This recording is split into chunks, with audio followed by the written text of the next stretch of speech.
Merci pour l'intro. J'ai seulement quelques mots en avant, c'était le premier panel. C'est vraiment un plaisir d'être ici aujourd'hui. Comme été dit, je m'appelle Marc Chan, je suis le sous-secrétaire du cabinet pour l'intelligence artificielle, un poste qui avait existé seulement avec mon nomination.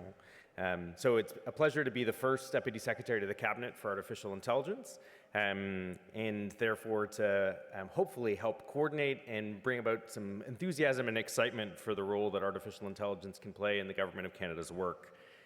As I'm sure you've already heard from the Minister, and will hear over the course of the next couple of days, artificial intelligence is certainly a topic of interest and a bit of a buzzword. But one that I think really does offer us a unique opportunity as public servants and as governments to contemplate, both because I think this technology proves that the government has a role to play in the development of our own research capabilities. Over 4 decades, the Government of Canada has played a fundamental role in developing artificial intelligence capabilities, and that support for foundational science is at the heart of what really has driven artificial intelligence discoveries across the world, most recently noted with Canada's researcher being awarded a Nobel Prize. Mais je crois aussi que c'est une technologie avec beaucoup de risques et de responsabilités pour les fonctionnaires. Ça donne à vous une responsabilité d'assurer les citoyens et aussi le Canada que les technologies sont déployées dans une manière responsable et avec une connaissance des impacts. We know particularly that technology has significant impacts on trust, on capabilities to influence marginalized groups, and that they are often at the first and foremost affected by the development and deployment of new technologies, which I think just behooves the parent that we need to make sure that we are leveraging this opportunity to act responsibly, thoughtfully, and to ensure that it really is at the heart of the solution. And so I think we're going to see some exciting discussions over the coming days, particularly with the panel that's about to follow. But I hope we will seize this opportunity for momentum to deploy artificial intelligence thoughtfully, that we'll deploy with some learning, where we can continue to harness our own understandings, and with collaboration and coordination, which is really at the heart of the Secretariat I've been asked to lead. So, un grand merci, et j'apprécie le panel. Thank you, and I hope you enjoy the panel session.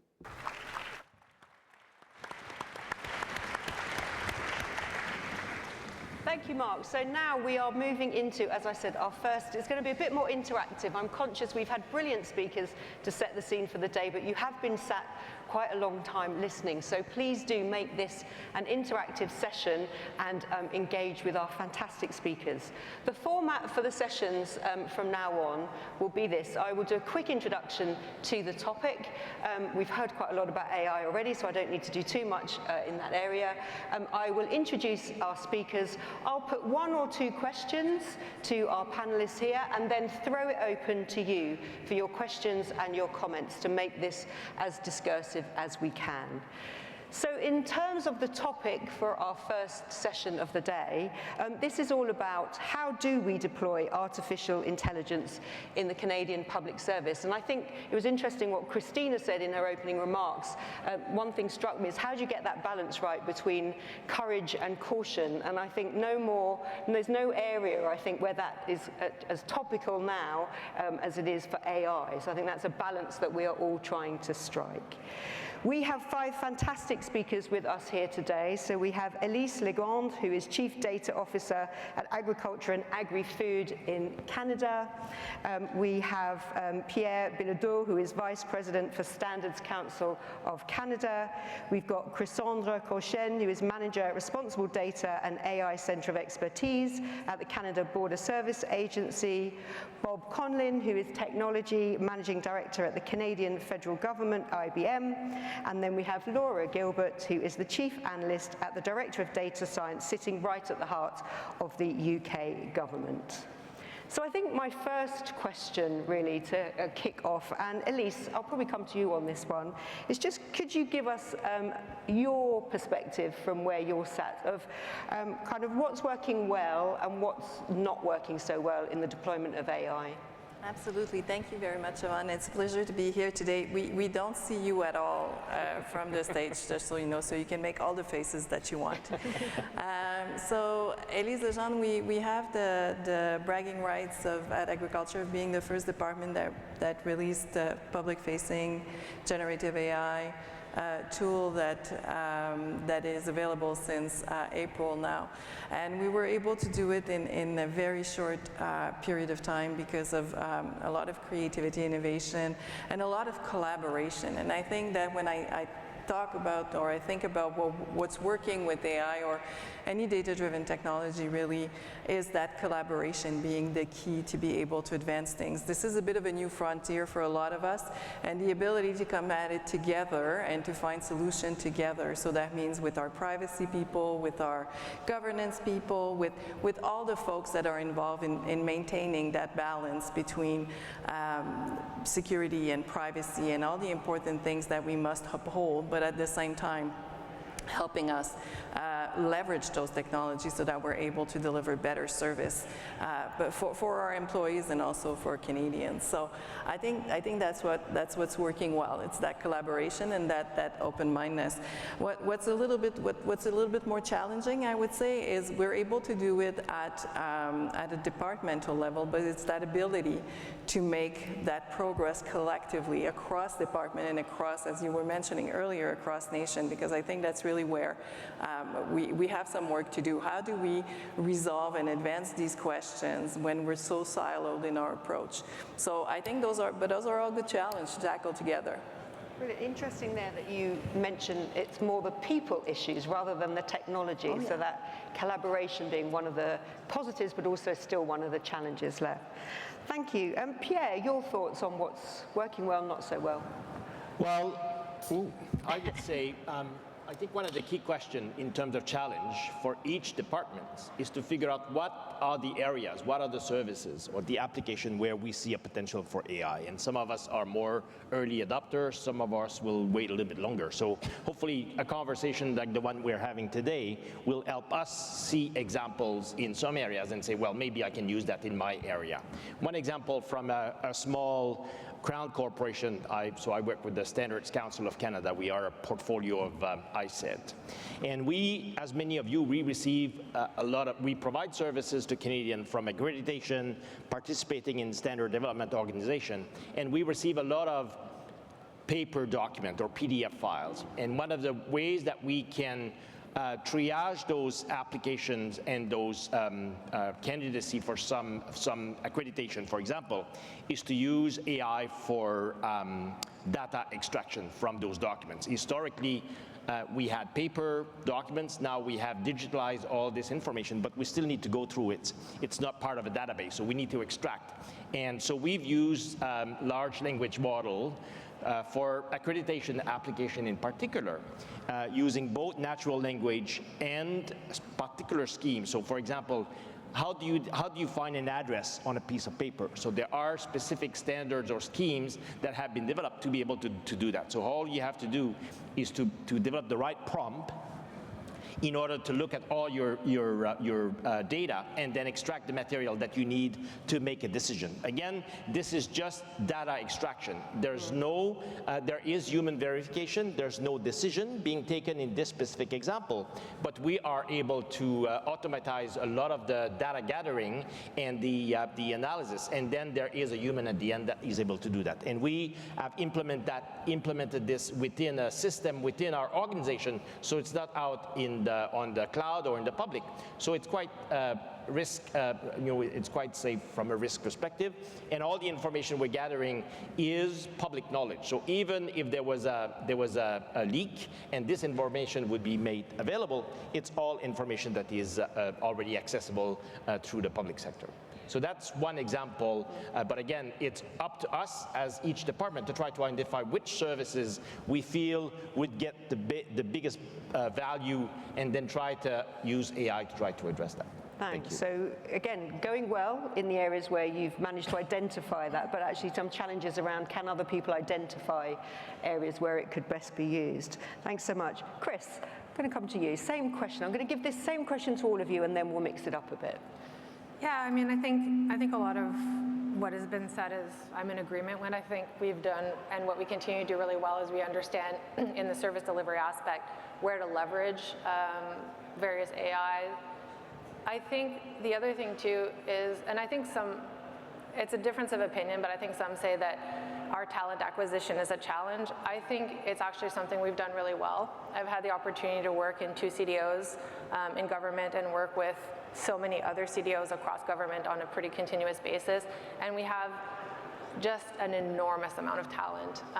We have acquired a lot of really skilled individuals, and I mean, I think data scientists who work for government, they're there because they really want to believe in the change. I think if they were looking for the money, they might not be in the public sector. So I think those who want to be there are there because they believe in the power that AI can bring to the government. And I think that talent is something we have done well. Can we continue to build on it? Absolutely. But I do think that it's something we should consider as a win. I think in terms of challenge, I think this is in some ways both related to data maturity and data literacy. Is I think we really do a good job of understanding AI through its operational efficiencies, through how it works in terms of a technical, but I think we have a long way to go in terms of understanding its social influence. And I think that that's something that we really need to start sort of having the conversation about is AI is not neutral, data is not neutral. Data is built on what we've collected, on who we've collected, on what we've valued. It comes with human influence. And I think although we've done such a good job of understanding its efficiencies from an operational perspective, I think we still need to really work on understanding its potential social harms. And I think that is a continued challenge because it isn't necessarily uniform to everyone, right? Really interesting. I'm going to come back on that if the audience doesn't have any questions in a minute, but interesting that you said also that talents are positive, because quite often when we talk about AI, I think the first thing that people say is we struggle to bring in the talent, but you're saying you think that's been done relatively well here. So I welcome thoughts on that from maybe other speakers as well, but also from the audience. Thank you. Bob, your thoughts? Well, I'll start with what's working. Obviously, I'm not in government implementing or adopting AI. I have a different perspective, obviously, outside in, being a partner to government. What I do see working very well is this heightened level of curiosity and the volume of experimentation that's happening. But with some of that experimentation, what's not working well is we see a lot of our clients have a lot of different proof of concepts and experimentations that live in this, purgatory. They're stuck. They can't see themselves. They can't see their way through to production, or ATO is a concept described here. So, a couple of observations around what I've seen in the various client settings. The first one is the data not being ready. That's a big one. And the second one is this notion of, in general industry, we talk a lot about, as we advance technology inside of IBM, we internally challenge ourselves to make business cases. We define the process, we snap our baseline, we look at the opportunities that technology gives us, and then we can, we make a case to go to our leadership to get some funding and some commitment behind it. So I find, and one thing we've done inside of IBM in working with Canada, and many of the clients that work with my team would know, we don't like to do proof of concepts anymore, we like to do proof of values. So capturing and harnessing those value statements at the end hopefully gives us that final push we need to break through and really realize some of the benefits that we're seeing in the experiments. Thanks. So yeah.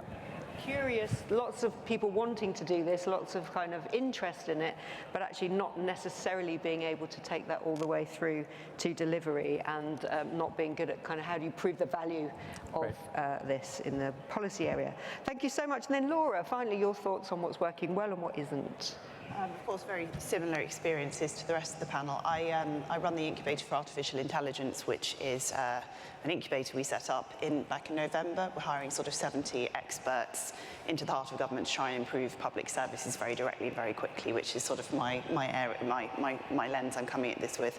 I think we've seen some really encouraging international collaborations in the way we don't often see in technology, sort of across the public sector. So that's been a point of difference. We are sharing code with other governments. We're sharing learnings, experiences, sometimes data. the other part of this that's interesting and different, I think, is the sheer scope of opportunity. And in some ways, and I don't want to speak for every government, but some parts of our operation are so far behind industry that the opportunity to leapfrog and go from a state where you might be 20 years behind to being right at the forefront if you pick the right projects is really huge. So when we do invest on an AI solution, or more often a partially AI-driven solution, you can get hundreds of times return on investment really quite quickly with fairly simple work. The flip side to that is it's very difficult to do in an environment where perhaps the data isn't very mature, and sometimes we're operating in infrastructures where really they are insufficiently modern to enable the use of sort of cutting-edge AI tooling. So there is a challenge to get us to a place where we can adopt sort of across the board everything we need to do. Again, on the talent side, I think we're doing really well, and I think that's partly been a conscious effort to really build a mission out of what we're doing. We aren't trying to recruit technologists to do AI. We're trying to recruit experts to make government more human to the people we interact with, and they're using technology to do that. So we've really managed to attract a lot of incredibly bright people, that would normally work in industry and be really very well paid to come and sort of solve that sort of problem. But then the flip side, and where it sometimes becomes challenging, is the skills of the sort of existing system. And I think where that manifests for me quite often is the kind of conversations we have where we have a lot of conversations where people worry about bias without really understanding the statistics behind it. We have a lot of conversations about ownership of AI without people really understanding that generally most of the things we're building, there's some kind of digital or technological solution in place. And we're just trying to add a much better algorithm to the triaging. We're just trying to find a way to get the decision to the right person more efficiently, or trying to read the letters faster and get them to the person that's sort of coming out. So we have a lot of conversations where people talk about chatbots, and actually chatbots is very, very little of what we want to do in this space. So I think the idea of the kind of skills environment that you're building this sort of tech into, still needing quite a bit of work, is a real challenge as well. Thanks, Laura. So you echoing, I think, lots of good things, lots of positives, including talent, as you're saying, coming in, but some of the challenges around the foundations that need to be in place to kind of maximize the potential of AI, including data, including kind of embedding this in the way we do things rather than seeing it as a standalone as well. So, lots of food for thought there. It is really hard to see the audience, so I'm going to stand up a little and make sure I can see the whole room. Does anybody already have any questions? Anything you would like? Yes, so gentleman down there put his hand up. If we could get a mic there, and let me see if there's any others from the rest of the room yet. Shout out, and there's a lady here in a white jacket, so we'll take those two questions, and then a gentleman over there will come to you next. We've got 3 questions lined up. Okay, first, could you say who you are and where you're from, please? Thanks. Yes. Hello? Yeah, okay. Great. Yes, hi. Thank you very much. My name's Jonathan Dench. I'm a federal public servant working with OSFI, so it's under the finance portfolio. Thank you all very much for being here and sort of sharing your thoughts.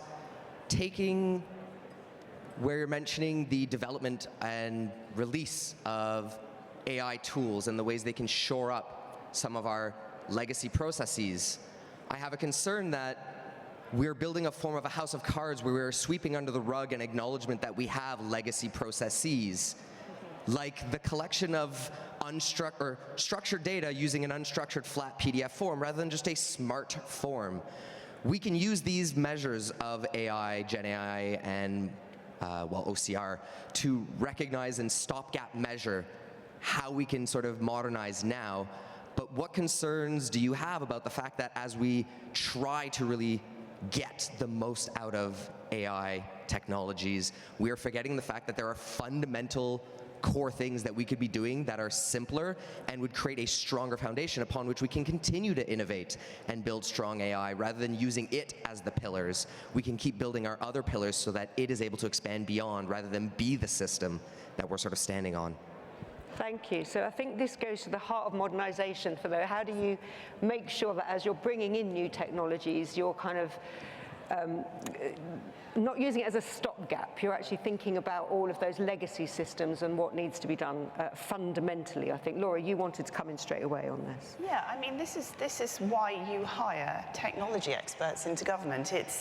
There is a solution for any problem. Generally, if there's a simpler solution, you build that first. The main thing that AI is really doing for us, I think, is broadening the conversation, getting a lot more people involved and getting us a lot more funding.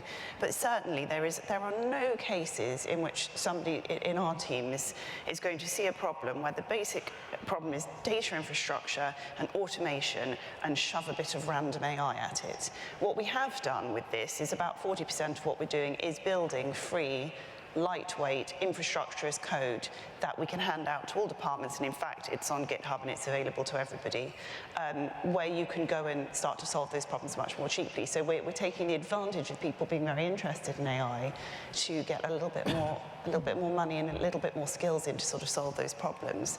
But it would be a very irresponsible technologist who saw a fundamental problem with infrastructure and went, let's just chuck a large language model at it. Thanks. Can we I'm going to come to others who want to, but can we get the microphone to the lady for the next question lined up? I'll come to you in a moment. I just didn't know if you had the mic yet.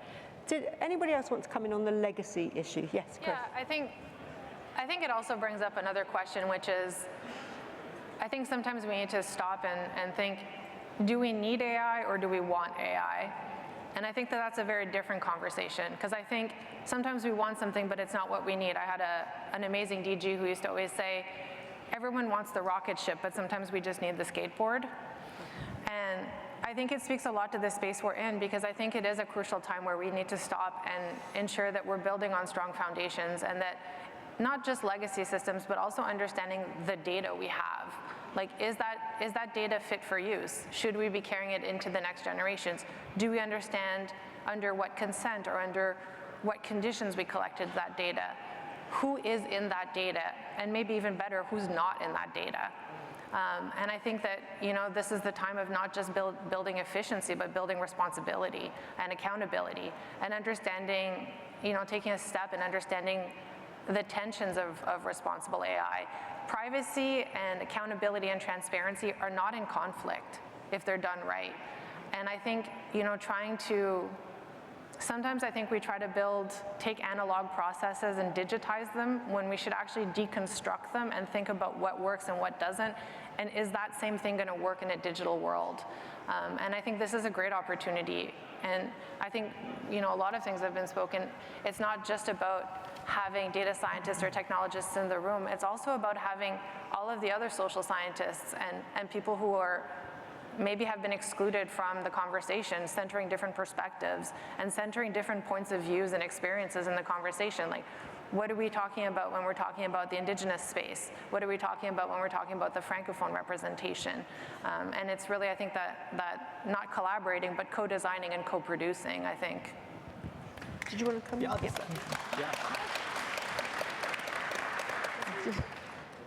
Just add on to John's question there, with it maybe an example inside of our corporation, where we had the same problem you described. We had processes that needed to be optimized and some processes that needed to be eliminated.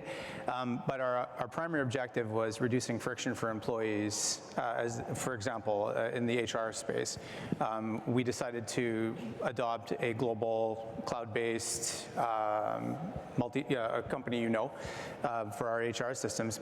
Preceding that, we used a natural language interface for our employees to interact with HR. So behind the scenes, we have obfuscated all of the stuff that's going on. We had a split focus, if you will. We were focused on reducing friction for employees who needed to get stuff done and wanted to get their answers quickly for whatever it was they were doing, and managers likewise. At the same time, we were overhauling our stuff on the back end. So much so that in the future, we're actually moving to another large HR system starting in January, and it's going to be a bit of a social experiment inside our company to see how many people will actually detect that we've gone from one large HR system to another one. An interesting story that we'll be talking lots about next year. Thanks a lot. Just to say, I noticed the, the applause there for when you were talking about making sure that it's inclusive and responsible. And there are various sessions going on throughout the day specifically on diversity issues, on inclusion issues. So if you're interested in those, please do go along to those sessions. So we had another question over here, lady over here in the white jacket. Thanks. Yes, I think it. So I'm Nicole Mihalevich. I'm currently at TBS on secondment from finance. So very central agency. I've only worked for government under 3 years. And so it's been quite interesting entering government and ChatGPT and all these AI models coming out right as I kind of finished school and training myself on how to use those models both in my personal life and in work. And I've noticed a very big gap in training public servants on how to use AI and how to use prompts and how to do all this stuff. And so I just wanted to hear some of your thoughts on not just, using AI to help, our clients, to citizens access, but actually internal to government, how to use AI to do our jobs better and our very vast jobs. We have ECs, we have ASs, very, very vast groups of people who do very, very different jobs within departments and across government. So I just wanted to hear some of your thoughts on how you think we should train public servants within government to use AI and the different models. And I know, there's security concerns with that, but I just wanted to hear if there's any thoughts or even how you see us being trained 5 years in the future. Thank you. I love that question. So how are we training civil servants and public servants to use AI in particular, get the prompts right, the questions right? Before I come, Elise, I'm going to come to you and then Pierre on this one, but you could just put your hand up. Do you use AI in your personal lives? Do you use things like ChatGPT and everything? So not everybody in the room. I would say that's probably a third the people in the audience. So interesting. Maybe you are one of the people who are more into using AI than others. But Elise, over to you. Are we a bit slow in training up civil servants to use AI? That's a very interesting question, and I think that it speaks to the heart of a tension between the way we manage or the way we think about the way we work. We're often into a compliance kind of situation in public service, and I really deeply believe that it's about empowering our employees, right? So that training is very important, but also that trust, that you provide them with the information, you provide them with the training, but then you provide them with the trust that they will use those tools wisely and the way they're intended to be. There's a lot of documentation. We've mentioned TBS directive on the use of generative AI in the workplace, and that's exactly the kind of guidance that we need. There's some fantastic document, but then it's about people getting comfortable, people learning, people trying, and people being allowed, like we need to understand as managers and as director and that people will make mistakes. So it's about, that ability to grow and learn and continuously improve.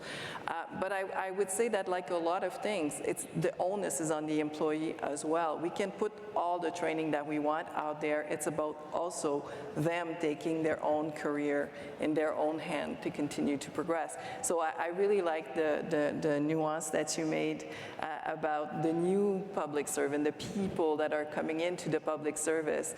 It's part of their lives. They've already started to use those tools. So that speaks to me at another people aspect that we need to think about, that generational divide, how many of them there are in our staff, and how will we handle this collectively for the greater good?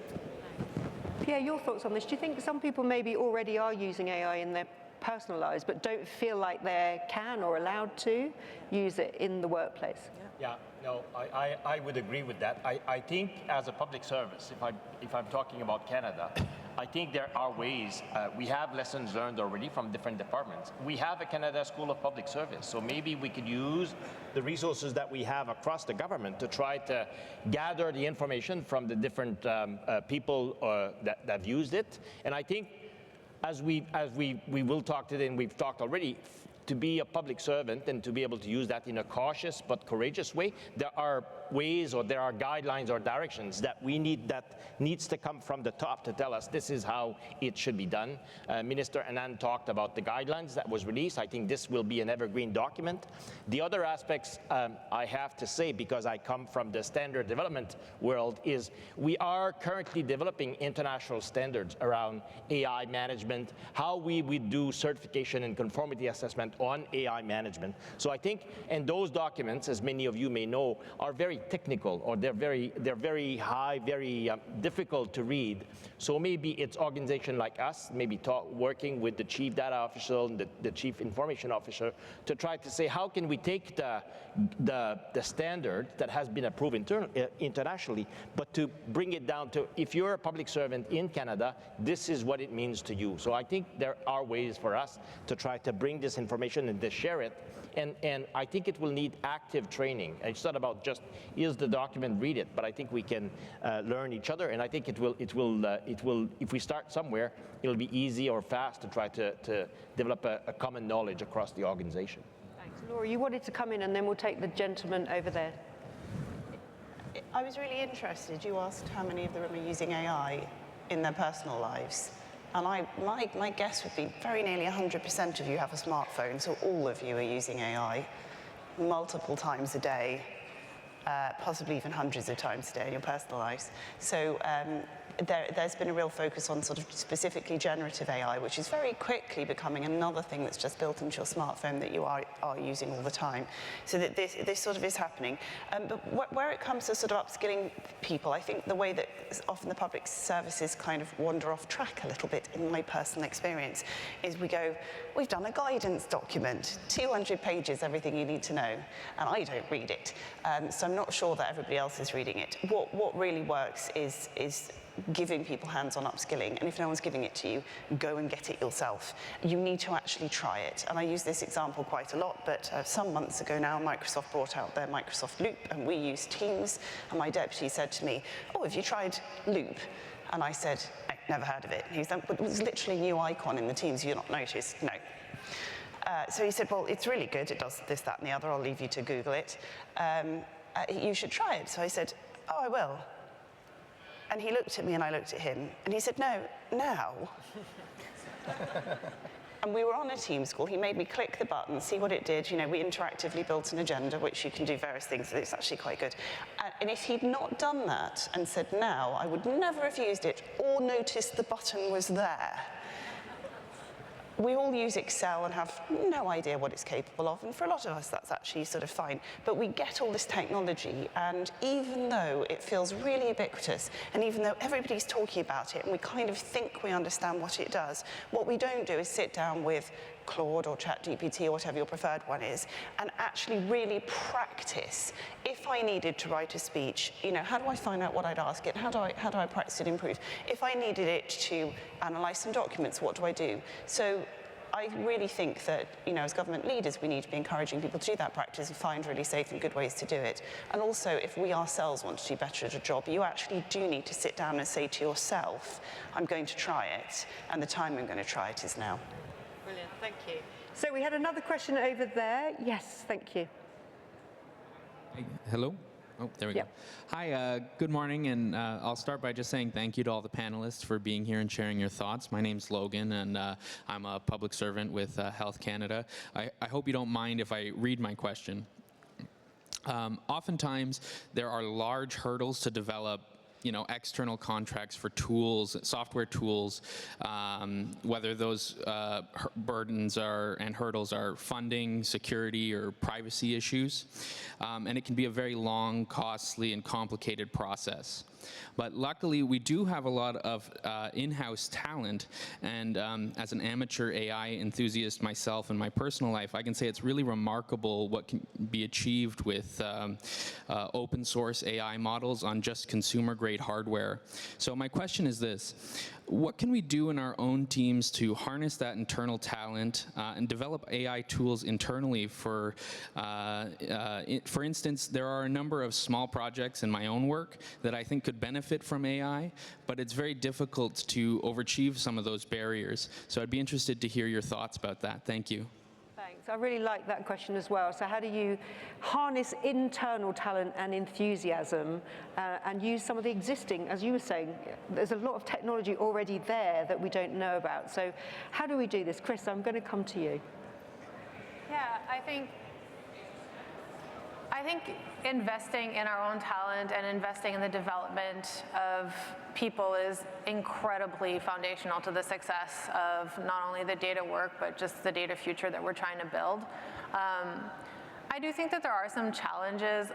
I think that one of the things that's interesting is that I think some of the frustrations that I've seen in working in data science, in CDOs, in the government, is that we build, but we have a hard time putting into production. And that's where I think we follow a lot of challenges. And I think government, we're very good at risk. We're very good at identifying risk. We're very good at ensuring that everyone knows what the risks are. But I think that one of the things that's really interesting is there is a lot of value to what those risks are. And I think one of the big things is just destigmatizing and removing the punitive sort of place where if you don't do it right, it's wrong. I think there needs to just be time where you can develop the perfect model and deploy it, and it will have an outcome that you didn't expect because you didn't have ground truth data, or it does something wrong. That shouldn't be seen as a failure. It should be seen as something that we had the measures in place to mitigate. And I think that that's, part of harnessing the talent is also understanding that you don't have to be a data scientist to be successful in the world of data. We need people who are coming from the experiences. Like our team, we work very closely with the accessibility office at CBSA, and I am not an expert in accessibility. I'm not an expert in the Canada Act. I'm not an expert in the 2040 plan that's coming. However, I work with people who are, so I can leverage the talent and their subject matter expertise to understand what that means in reflecting and what we need in terms of data. And I think that investing in sort of that not only intersectionality, but interdisciplinary approach to data is incredibly important. It also goes a long way to unlocking a lot of the challenges and barriers that we're feeling, because sometimes we do need to slow down because it will cost us less reputationally and financially if we take the time, co-design, have the right people in the room. And I think it also removes, I think, some of the risk. I need to stop doing that. I'll sit on my hands, like my mother told me. And I think it removes some of the worries that we have, because if we can sit there and say, these are all of the things that I've done to mitigate risk, and here are the reasons why I need this AI. Because again, I think I'll just come back to it, is wanting to use AI to accelerate something isn't necessarily always the right fit. I think we sometimes just need to understand, is this the right place and the right time for this, or do we need to take time to build our data foundations and understand our data a little bit better before we build our future on it? Thanks, Chris. We have time for one final question. If anyone has a question yes, gentleman here. If you keep your hand up, thank you. We'll get the microphone to you. Who's coming? Do we have a microphone here? Thank you so much. This will be the last question, so make sure it's a good one. Yeah, hi everyone. Juba Bernou from Transport Canada. So imagine how many departments we have, how many teams. So all of them will be using AI systems, or those systems will have access to a lot of data, right? And they might have their own weaknesses. This will increase the cyber attacks or cyber security. The risk will definitely increase, even though AI can be used to lower the risk for security in general. But this will definitely create a challenge for the government to approve or assess those AI systems. So cyber security is a challenge, I think. And the government will have to deal with this. I think, in my opinion, this will be a big challenge for the government in general.